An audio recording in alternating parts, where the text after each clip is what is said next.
ஆண்டவராகிய இயேசு கிறிஸ்துவின் நாமத்தில் அன்பின் வாழ்த்துக்கள். அன்பானவர்களே, எப்படி இருக்கீங்க? நல்லா இருப்பீங்கன்னு நம்புறேன். நல்லா இருக்கணும். நல்லா இருப்பதற்காகவே இந்த வார்த்தைகள் பேசப்படுகிறது. ஒவ்வொரு நாளும் வாழ்வளிக்கும் வாக்குத்தத்தம் என்ற எமது நிகழ்ச்சியை நீங்க தொடர்ந்து கேட்டுட்டு வர்றீங்க. உங்களுக்கு நான் விசேஷமாக ஆண்டவருடைய நாமத்தினாலே நன்றியை தெரிவிக்கின்றேன். தொடர்ந்து இந்த செய்தியை பார்ப்பவர்களுக்காக. பார்க்கலுடைய எண்ணிக்கை மிக சொற்பமா இருக்கலாம், ஆனாலும் பார்க்கின்ற தேவ பிள்ளைகள் தொடர்ந்து நிகழ்ச்சிகளை பார்க்கிறது, இந்த நிகழ்ச்சியின் மூலமாக ஆசீர்வதிக்கப்படுவது என்பது எங்களுக்கு மகிழ்ச்சியை தருகிறது. தொலைக்காட்சி மூலமாக சில லோக்கல் சேனல்ல, சில சேட்டலைட் சேனல்ல இந்த செய்திகள் ஒளிபரப்பாகிறது. அதில் பார்வையிடல் உள்ள அநேகர் நீங்கள் பார்த்து வரலாம். சோசியல் மீடியாவிலேயே இதே செய்திகளை நாங்கள் அனுப்பி வருகிறோம். எப்படியோ சில 100 பேருக்காவது, சில 1000 பேருக்காவது இந்த வார்த்தைகள் போய் சேர வேண்டும் என்பதுதான் எங்களுடைய ஆசை, எங்களுடைய விருப்பம். தேவனுடைய வார்த்தை எப்போதுமே நம்முடைய மனதில் ஒரு புதிய உற்சாகத்தை கொடுக்கிறது, புதிய பலனை கொடுக்கிறது, புதிய சக்தியை கொடுக்கிறது.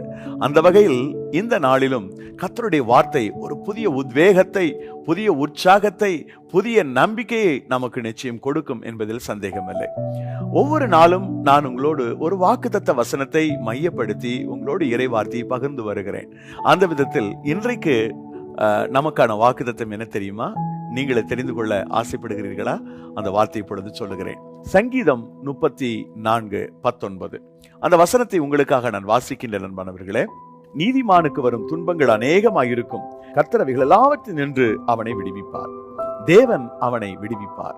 இந்த விடுதலை என்கிற ஒரு பதம் பாருங்கள், நம்முடைய மனதில் ஒரு எதிர்பார்ப்பை உருவாக்குகிறது. எப்போ நான் விடுவிக்கப்படுவேன்?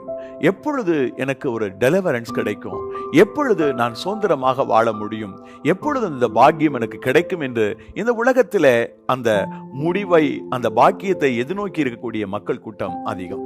அன்பிற்குரியவர்களே, இந்த நாளிலும் ஆண்டவர் உங்களோடு கூட பேசுகிறார். உங்களுடைய வாழ்க்கையில், உங்களுடைய ஜீவிதத்தில் மிகப்பெரிய அற்புதமான காரியங்களை அவர் செய்ய முடியும்.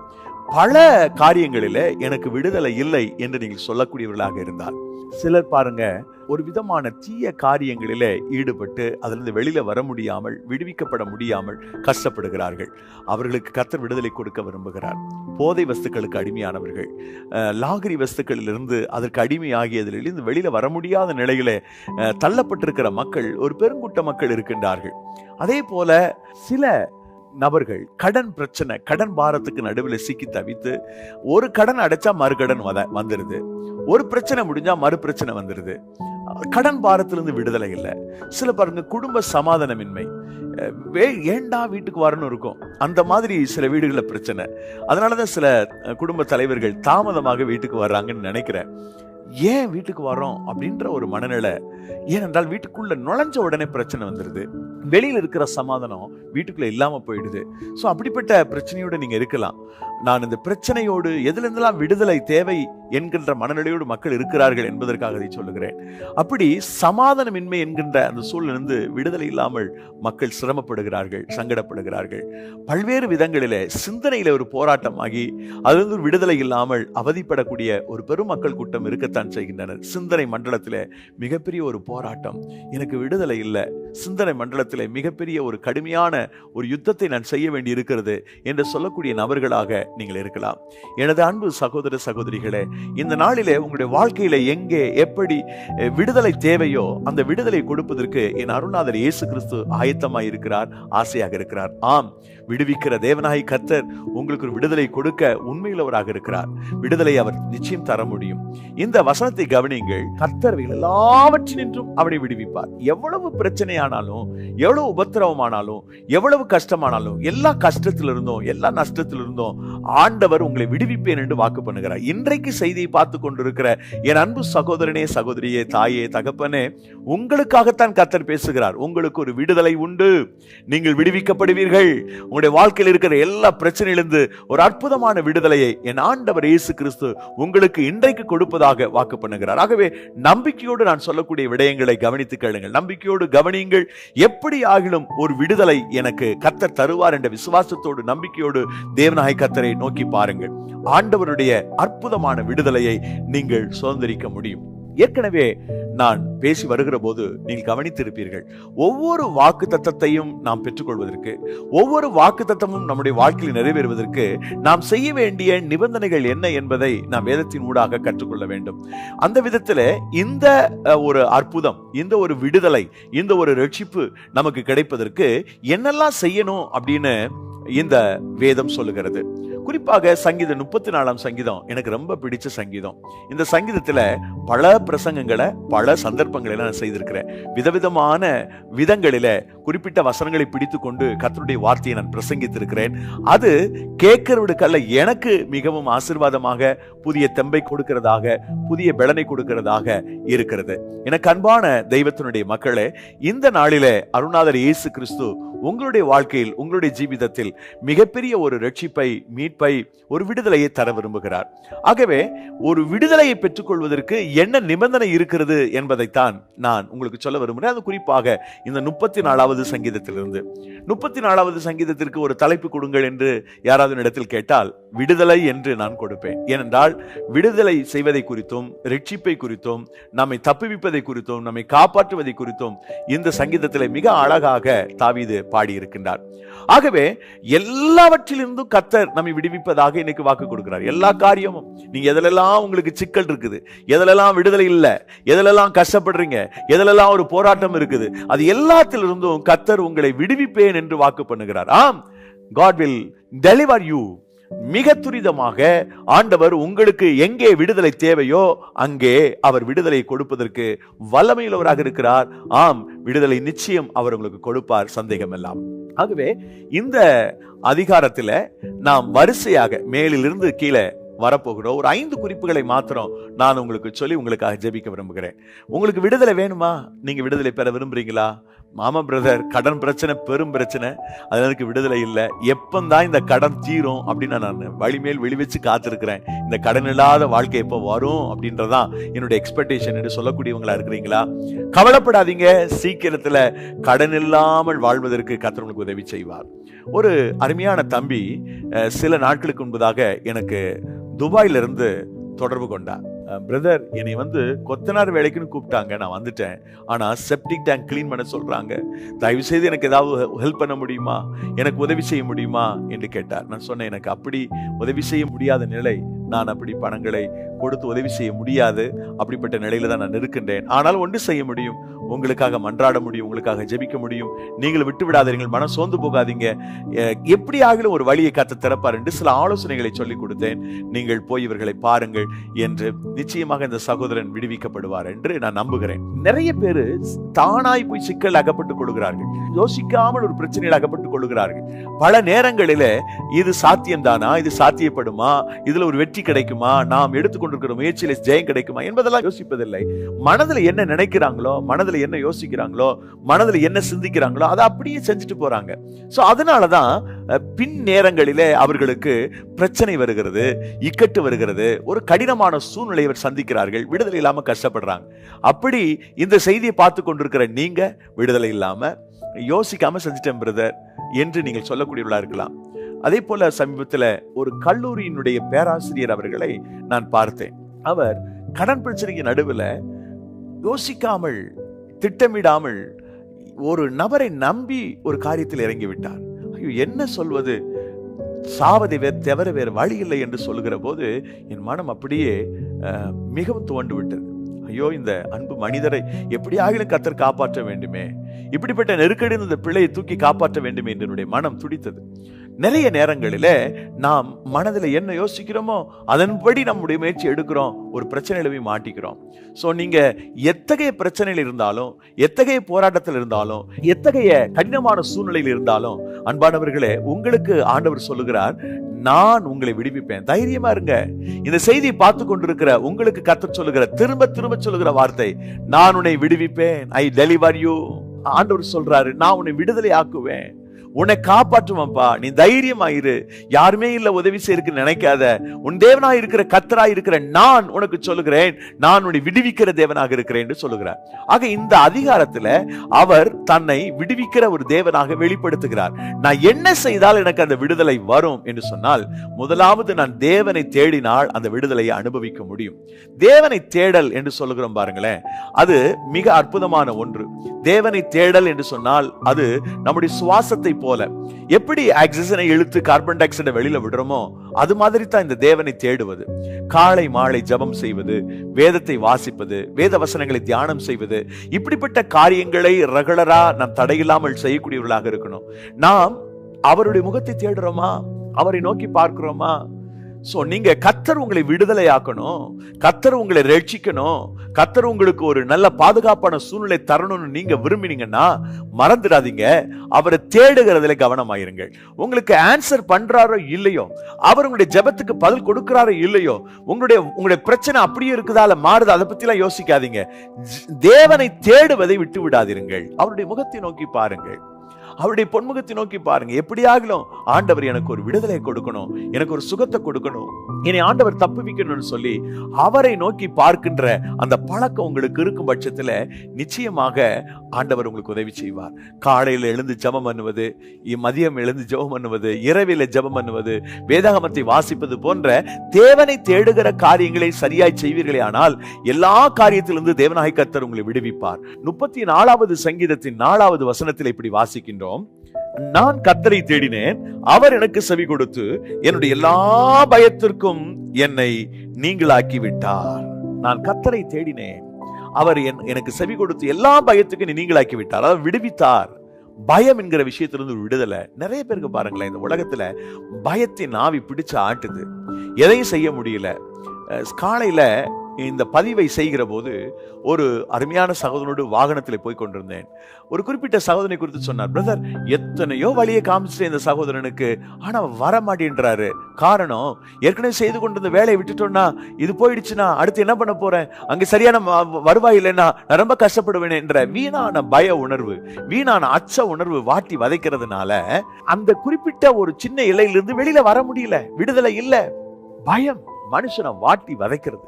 வீணான பய உணர்வுகள். நிறைய பேருக்கு தங்களுடைய பிள்ளைகளை குறித்து, சின்ன பிள்ளைங்களா இருப்பாங்க, இப்பவே அந்த பிள்ளைகளுடைய எதிர்காலத்தை குறித்த பயம், கணவரை குறித்த பயம், நமக்கு கிடைச்சிருக்கிற வேலை குறித்த பயம், நம்முடைய வீட்டை குறித்த பயம். இப்படி பயம், வீணான பயம் மனிதனை ஆட்டி படைக்கிறது. நிறைய பேருக்கு இந்த பய உணர்விலிருந்து விடுதலை இல்லை.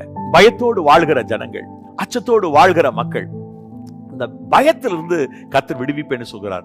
அவரை நீங்கள் தேடுகிற போது, அவரிடத்திலே அவரை நீங்கள் தொடர்ச்சியாக விடாமல் அவரை தேடுகிற போது, அன்பிற்குரியவர்களே, இந்த பயத்திலிருந்து முழுமையாக கர்த்தர் உங்களை விடுவிப்பார், உங்களை ரட்சித்து காப்பாற்றுவார். இரண்டாவது, நாம் என்ன செய்யணும்னு சொன்னா, அவரை நோக்கி கூப்பிடணும். தேடலுக்கும் கூப்பிடுதலுக்கும் ஒரு வித்தியாசம் இருக்குது. தேடல் என்பது நீங்க எப்போதும் அவரை துதித்து பாடுவது, அவரை கனப்படுத்துவது, அவருடைய வேதத்தை தியானிப்பது, அவருக்குரிய நேரத்தை கொடுக்கிறது. நீங்க ஆண்டவரை தேடுனீங்கன்னு சொன்னா எல்லாத்துல இருந்து உங்களுக்கு ஒரு நல்ல ரட்சிப்பும் விடுதலையும் சகாயம் உண்டாகும். இப்போ ஆண்டவரை கூப்பிடுறது, உங்களுக்கு ஒரு பிரச்சனை இருக்குதுன்னு சொன்னா, உங்களுக்கு ஒரு கஷ்டம் இருக்குன்னு சொன்னா, நீங்க அவரை நோக்கி கூப்பிடுங்கள். வசனம் சொல்லுகிறது பாருங்க, 34வது சங்கீதத்தின் 6வது வசனம், இந்த ஏழை கூப்பிட்டான், கர்த்தர் கேட்டு அவனை அவன் இடுக்கண்களுக்கெல்லாம் நீங்களாக்கி ரட்சித்தார். இந்த ஏழை கூப்பிட்டான், கர்த்தர் அவனுடைய ஜெபத்திற்கு கேட்டு அவனுக்கு பதில் கொடுத்து எல்லா இடுக்கணிலிருந்து அவனை நீங்களாக்கி ரட்சித்தார். அவனுக்கு ஒரு பெரிய விடுதலை கிடைச்சது, ஒரு பெரிய ஜெயம் கிடைச்சது, அற்புத சுகத்தை, விடுதலையை கர்த்தர் கொடுத்தார். கூப்பிடும் பொழுது எப்போ எனக்கு விடுதலை கிடைக்கும், எப்போ எனக்கு ஜெயம் கிடைக்கும், எனக்கு எப்போ அற்புதம் நடக்கும் அப்படின்னு கேட்டீங்கன்னா, நீங்க முழு இருதயத்தோட கூப்பிடும் போது பெட்டர் சான்ஸ்ங்க. நீங்க ஆண்டவர் உங்க பக்கத்துல வந்துட்டாரு, காலையில நீங்க ஆண்டவரை தேடி முடிச்சிட்டீங்க, இப்ப கூப்பிடுங்க. உங்க வாழ்க்கையில என்ன குறை, எதுல இருந்து விடுதலை வேணும்? கடன் பிரச்சனையிலிருந்து விடுதலை வேணுமா? சமாதான குலைச்சிலிருந்து விடுதலை வேணுமா? எப்ப பார்த்தாலும் சண்டையும் சச்சரவுமா இருக்கு வீடு, அந்த சூழ்நிலை உங்களுக்கு விடுதலை வேணுமா? வியாதி பலகீனத்தோடு நீங்க படக்கூடிய அள்ளல், அவதி, வேதனை, இவைகளிலிருந்து உங்களுக்கு விடுதலை வேணுமா? மனசுல தீவிரமான ஒரு பய உணர்வு இருக்குது, அதுல இருந்து உங்களுக்கு விடுதலை வேணுமா? எதுல இருந்து உங்களுக்கு விடுதலை வேணும்? பொருளாதார பிரச்சனையிலிருந்து உங்களுக்கு விடுதலை வேணுமா? இந்த காரியங்கள் எல்லாவற்றையும் ஆண்டவரிடத்துல சொல்லி நீங்கள் அவரை நோக்கி கூப்பிட துவங்கும் போது கர்த்தர் உங்களை விடுதலை ஆக்குகிறார். பிரியமானவர்களே, அருமையான நற்செய்தியாளர் மத்தேயு தன்னுடைய நிருபத்தில் எழுதும்போது 15 அதிகாரத்துல ஒரு கானானிய பெண்மணி தேவனை நோக்கி கூப்பிடுகிறாள். என் மகளுக்கு சுக வேண்டும், என் மகளுக்கு விடுதலை வேண்டும் என்று கூப்பிடுகிறாள். அந்த கூப்பிடுதல் தான் அவருடைய மகளுக்கு ஒரு அற்புதமான சுகத்தை கொடுத்தது. அதே போல 2 குருடர்கள் மத்தேயு 20 அதிகாரத்தில் தாவீதின் குமாரனே எங்களுக்கு இறங்கென்று கூப்பிடுகிறார்கள். அவருடைய கூப்பிடுதல் அவருடைய வாழ்க்கையில் ஒரு பெரிய விடுதலை கொடுத்தது. பார்வையற்ற அவர்கள் அந்த பார்வையற்ற நிலையிலிருந்து விடுவிக்கப்பட்டார்கள், காப்பாற்றப்பட்டார்கள். வேதாகமம் முழுக்க பாருங்கள், எங்கெல்லாம் தேவனை நோக்கி தேவனுடைய ஜனங்கள் ஒரு முழு உற்சாகத்தோடு பெலனோடு கூப்பிட்டாங்களோ அவர்களை எல்லாம் கர்த்தர் விடுவித்திருக்கிறார். இதே அதிகாரத்திலே மற்றொரு வசனம் இருக்கிறது பாருங்க, 34:17. நீதிமான்கள் கூப்பிடும் போது கர்த்தர் கேட்டு அவர்களை அவர்களுடைய எல்லா உபத்திரவங்களுக்கும் நீங்களாக்கி விடுகிறார். கூப்பிடும் போது கேட்டு, நாம் கூப்பிடுகிற போது, ஜெபம் செய்கிற போது, மன்றாடுகிற போது எனக்கு அன்பானவர்களே மிகப்பெரிய அளவிலே நாம் விடுதலை ஆக்கப்படுகிறோம். ஜெய நமக்கு கிடைக்கிறது, ஆசீர்வதிக்கப்படுகிறோம். எங்கே நமக்கு பிரச்சனை, எங்கே போராட்டம், எங்கே நாம் மிகப்பெரிய ஒரு ஸ்ட்ரகிளை உணர்கிறோம், எங்கே போராட்டத்தை உணர்கிறோம், அந்த இடத்திலிருந்து ஆண்டவர் அற்புதமான விடுதலையை உங்களுக்கு கொடுப்பார். விடுதலை இல்லையேன்னு கவலைப்படுற உங்களுக்காக சொல்லுகிறேன், முதலாவது நீங்க தேவனை தேடுகிறவர்களாய் இருங்கள். அவருடைய முகத்தை தேடுங்கள், வேதத்தை நல்லா வாசிங்க, அவரை துதித்து பாடுங்கள், அவருடைய நாமத்தை சங்கீர்த்தனம் பண்ணுங்கள், வார்த்தைகளை சொல்லுங்கள், நாமத்தை சொல்லி துதியுங்கள். இதெல்லாம் அவரை தேடல். ஆனா இப்போ உங்களுக்கு ஒரு பிரச்சனை இருக்குது இல்லையா, உங்களுக்கு ஒரு கஷ்டம் இருக்குது, நீங்க முழங்கால் போட்டு அவரை நோக்கி கூப்பிடுங்கள். ஆண்டவர், நீ தான் எங்களுக்கு விடுதலை கொடுக்கணும், நீங்க தான் எனக்கு இந்த கடன் பிரச்சனை அற்புதம் செய்யணும், நீங்க தான் எனக்கு இந்த வியாதி இந்த பலகீனத்தில் எனக்கு ஒரு அற்புத சுகத்தை கொடுக்கணும், நீங்க தான் எனக்கு விடுதலை கொடுக்கணும்னு சொல்லி அவரை நோக்கி நீங்கள் கூப்பிடும் போது, அவரை நோக்கி மன்றாடுகிற போது ஆண்டவர் உங்களை ரட்சிக்கிறவராக, உங்களை விடுவிக்கிறவராக, உங்களுக்கு அற்புதம் செய்கிறவராக இருக்கிறார் என்பதை நீங்கள் மறந்து விடாதீர்கள். என் பிரிய சகோதர சகோதரிகளே, இந்த நாளிலே அருணாதர் இயேசு கிறிஸ்து உங்களுக்கு ஒரு மிகப்பெரிய ஒரு அற்புதத்தை செய்வதற்கு அவர் வாக்கு பண்ணுகிறார். உங்களை விடுவிப்பேன் என்று சொல்லுகிறார், நீங்கள் கூப்பிடும் போது, நீங்கள் மன்றாடும் போது. மூன்றாவது, நமக்கு கர்த்தர் அந்த விடுதலை தரணும்னு சொன்னா தேவனுக்கு பயந்து வாழணும். தேவனுக்கு அஞ்சி வாழக்கூடிய மக்கள் எங்க இருந்தாலும் எப்படி இருந்தாலும் அவர்களை எல்லாம் கர்த்தர் விடுவித்து அவர்களுக்கு சகாயம் பண்ணுகிறார், அவர்களுக்கு அற்புதம் செய்கிறார். 34வது சங்கீதத்தின் 7வது வசனத்தை உங்களுக்காக வாசிக்கிறேன். கர்த்தருடைய தூதன் அவருக்கு பயந்தவர்களை சூழ பாளையம் இறங்கி அவர்களை விடுவிக்கிறார். இது மூணாவது. முதலாவது நீங்க தேவனை தேடுறீங்க, பிறகு தேவனை நோக்கி கூப்பிடுறீங்க, பிறகு நீங்கள் அவருக்கு பயப்படுங்கள், அவருக்கு அஞ்சி வாழுங்கள். அவருக்கு பயந்து அவருக்கு அஞ்சி நீங்கள் வாழ்கின்ற பட்சத்தில் பிரியமானவர்களே உங்களை அவர் விடுவிக்கிறார், உங்களை அவர் காப்பாற்றுகிறார். தேவனுக்கு பயந்து வாழ்ந்த மனிதர்கள் எல்லாம் பாருங்கள், பிசாசு கங்கணம் கட்டிட்டு அவங்கள அழிக்க நினைச்சான். ஆனா தேவனுக்கு யாரெல்லாம் பயப்படுறாங்களோ அவங்க மேல ஒரு ப்ரொடெக்ஷன் இருந்துகிட்டே இருக்கும், ஒரு பாதுகாப்பு இருந்துகிட்டே இருக்கும். தேவனுக்கு அஞ்சி வாழக்கூடியவர்களாக நீங்கள் இருக்கும் பட்சத்தில் தேவனை காப்பாற்றுவதற்கு ஓடோடி வருவார். உங்களுக்கு நெருக்கடி வரும்போது உங்களுக்கு அவரே வந்து சுகத்தையும் விடுதலையும் ஆசீர்வாதத்தையும் அருளுவார். தேவனுடைய விடுதலையின் வல்லமை என்பது அழியாததாக மாறாததாக இருக்கிறது. அன்பிற்குரியவர்களே, தேவன் நம்மை விடுவிக்க வேண்டுமானால் தேவனுக்கு பயந்து வாழுங்கள், தேவனுக்கு அஞ்சி வாழுங்கள், தேவனை நடுக்கத்தோடு சேவியுங்கள், பயத்துடனே சேவியுங்கள். அன்பானவர்களே, தேவனுக்கு பயந்து வாழ்கிற ஒவ்வொரு பிள்ளைகளுக்கும் அவர் தருகிற விடுதலை இலவசமானது, இலவசமானது. பல்வேறு இடங்களிலே நாம் அதை குறித்து பார்க்கின்றோம்.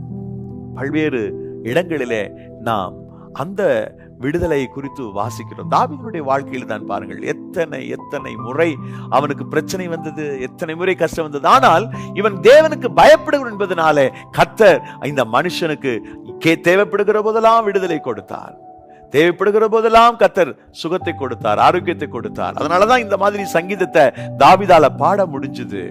ஆகவே உங்களுடைய வாழ்க்கையில இறை பயம் இருக்கிறதா பிரதர் சிஸ்டர்? உங்க வாழ்க்கையில இறையச்சம் உள்ளவர்களா இருக்கிறீர்களா? கர்த்தருக்கு பயந்து நடக்கிறீர்களா? அப்படி நடக்கும் பட்சத்தில் ஆண்டவர் இயேசு கிறிஸ்து உங்கள் வாழ்க்கையில் மிகப்பெரிய ஒரு மாற்றத்தை, உங்கள் வாழ்க்கையில் மிகப்பெரிய ஒரு அற்புதத்தை செய்து உங்களை ஆசீர்வதிப்பார். ஆம், சந்தேகம் இல்லாமல் நீங்கள் விடுவிக்கப்படுவீர்கள், சந்தேகம் இல்லாமல் நீங்கள் ஆசீர்வதிக்கப்படுவீர்கள். நான்காவதாக, கர்த்தர் நம்மை விடுவிக்க வேண்டுமானால் நறுங்குண்ட மனசோட அவருடைய பாதத்துல இருக்கணும். உள்ளம் உடைஞ்சு போய் அப்படி சமூகத்துல நீங்க அவரை நோக்கி பாருங்க. கூப்பிடுறது ஒரு பக்கம், கூப்பிட்டு பார்த்துட்டு ஒண்ணு நடக்கலைன்னு சொன்னா உள்ளம் உடைஞ்சு அவருடைய சமூகத்துல காணப்படுங்க. நறுங்குண்ட ஆவியை கர்த்தர் புறக்கணிக்க மாட்டாராம். நீங்க ஒரு வசனத்தை வாசித்தா உங்களுக்கு புரியும். இதே அதிகாரத்துலதான் இருக்கு, 34:18. நொறுங்குண்ட இருதயம் உள்ளவர்களுக்கு கர்த்தர் சமீபமாயிருந்து நறுங்குண்ட ஆவியுள்ளவர்களை ரட்சிக்கிறார். ரட்சிக்கிறார் அப்படின்னா விடுதலையாக்குகிறார், மீட்கிறார், காப்பாற்றுகிறார். யார? நொறுங்குண்ட ஆவியுள்ளவர்களை, உடைந்த உள்ளத்தோடு இருக்கிறவர்களை. பாருங்கள், சிம்சோன் அவனுடைய சிரசில இருந்த அபிஷேகம் போச்சு. அவனுடைய முடிகள் எல்லாம் சிரைச்சிட்டாங்க, மொட்டை தலையா இருக்கிறான். அவனுடைய பலன் போச்சு, ஆவியானவர் அவனை விட்டு போய்விட்டார். இப்போ தன்னுடைய இழி நிலைய, கடை நிலைய நினைச்சு ரொம்ப வேதனைப்படுறான் இந்த சிம்சோன். அவனை வேடிக்கை காட்டுவதற்கு பெரிய அரங்கத்துல கொண்டு வந்து நிறுத்தினாங்க. கைலாக கொடுக்கிறவன் கொண்டு வந்து நிறுத்துகிறான். அந்த கைலாக கொடுக்கிற இடத்துல இந்த சிம்சோன் கேட்கிறான், ஏன்னா 2 கண்ணு பிடுங்கப்பட்டுருச்சு, அவனுக்கு பார்வை தெரியாது. இந்த அரங்கத்தை தாங்கி நிற்கிற 2 தூண்களிடத்தில் என்னை கொண்டு போய் விட முடியுமா? கைலாக கொடுக்கிறவன் கொண்டு போய் விட்டான். 2 கையில அவன் 2 தூணை பிடித்தான். உள்ளமுடைந்து ஜெபம் பண்ணா, நொறுங்கி போய் தான் ஜெபம் பண்ணா. அவனுடைய மனசு சுக்குனரா போச்சு.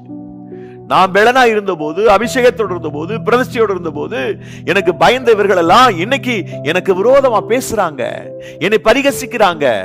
என் மறுபடியும் இஸ்ரேல் ஜனங்களுக்கு விரோதமாக இவங்க கை எழுப்புகிறார்கள். நான் ஒரு முடிவு கட்டணும் ஆண்டவரே. இந்த ஒரு விசை இந்த விருத்த சேதனம் இல்லாத பெலிஸ்தருடைய ஜீவன் மடியட்டும் என்று சொல்லிட்டு 2 கையினால் அந்த பிள்ளரை அவன் அகற்றினான், தள்ளினான். அந்த அரங்கம் அப்படி இடிந்து விழுந்தது. ஏறத்தாழ 3000 பேர்.